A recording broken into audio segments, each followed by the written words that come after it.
Hello friends, ఒక చిన్న కథ చెప్పాలి అనుకున్నాను. ఒకసారి తెనాలి రామకృష్ణ అనే జ్ఞాని గారికి నిద్రలో ఒక ఆలోచన వచ్చింది. చోరులు తన ఇంట్లో చోరీ చేయాలని అనుకుంటున్నారని అనుమానం వచ్చింది. తెనాలి రామకృష్ణ తన చాకచక్యాన్ని ఉపయోగించి చోరులను పట్టుకోవాలని నిర్ణయించుకున్నారు. ఆ రాత్రి తెనాలి రామకృష్ణ తన భార్యతో కలిసి ఇంట్లో ఉన్న అందమైన వస్తువులన్నీ ఒక పెద్ద బుట్టలో పెట్టారు. ఆ బుట్టను తోటలోని బావిలో దాచారు. ఆ విషయాన్ని చోరులు చూడగానే రాత్రి సమయంలో బుట్టను తీసుకోవాలని నిర్ణయించుకున్నారు. అయితే ఆ రాత్రి తరువాత చోరులు తెనాలి రామకృష్ణ ఇంటికి వచ్చి బుట్టను బావి నుండి తీసుకోవడానికి ప్రయత్నించారు.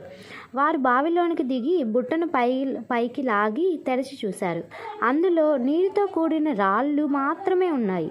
తెనాలి రామకృష్ణ మరియు గ్రామస్తులు చోరులను పట్టుకొని రాజుకు అప్పగించారు.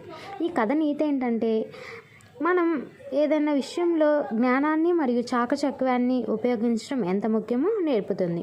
మనం తెలివిగా ఆలోచించి సమస్యను పరిష్కరించగలిగితే విజయవంతం కావచ్చు. థ్యాంక్స్.